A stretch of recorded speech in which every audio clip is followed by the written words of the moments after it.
मई का महीना था। एक दिन दोपहर को घर के सामने खड़े छोटे से नीम के पेड़ के नीचे एक तरफ छाया में खड़ा होकर मैं मोबाइल पर बात कर रहा था।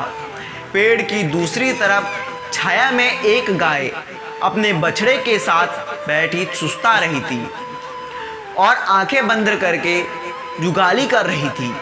तभी एक सब्जी वाला आवाज़ लगाता हुआ गली में आया। उसकी आवाज़ पर गाय के कान खड़े हुए और उसने सब्जी के विक्रेता की तरफ देखा। तभी पड़ोस से एक महिला दरवाज़ा खोलकर बाहर आई और ठेले वाले को रोककर सब्जी खरीदने लगी। थोड़ी देर बाद कुछ बहस सी होने लगी और अंत में मुफ्त में धनिया और मिर्ची ना देने पर उन्होंने सब्जी वापस कर दी।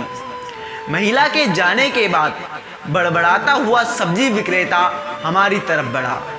समीप आने पर उसने ठेले में से गोभी के कुछ पत्ते समेटे व पालक के 2 बंडल खोले और गाय के बछड़े के सामने डाल दिए।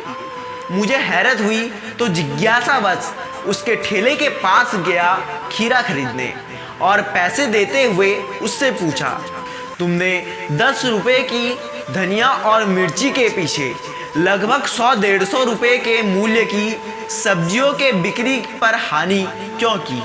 उसने मुस्कुराते हुए जवाब दिया, भैया जी, यह इनका रोज का काम है। 1-2 रुपये के मामूली प्रॉफिट पर सब्जी बेच रहा हूँ, इस पर भी फ्री? ना, मैं नहीं दे सकता। मैंने कहा, तो गैया के सामने आपने 2 बंडल अच्छी पालक क्यों बिखेर दी? उसने कहा, फ्री की धनिया मिर्ची देने के बाद भी यह भरोसा नहीं कि यह बहन जी कल मेरी प्रतीक्षा करेंगी और मुझसे ही सब्जियां खरीदेंगी। यह गाय का बछड़ा मेरा ज़रूर इंतज़ार करते हैं और भैया जी, मैं इनको कभी मायूस नहीं करता। मेरे ठेले पर कुछ ना कुछ रहता ही है, इनके लिए मैं इन्हें रोज़ खिलाता ही हूँ।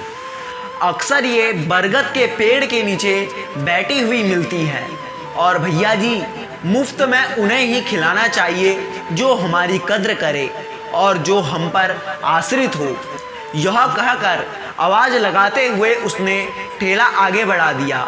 मैं उसकी कही गई बात पर मनन करने लगा।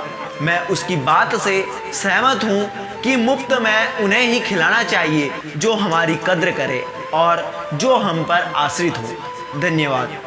अगर आपको यह कहानी अच्छी लगी तो हमारे चैनल को अवश्य लाइक, शेयर और सब्सक्राइब करें।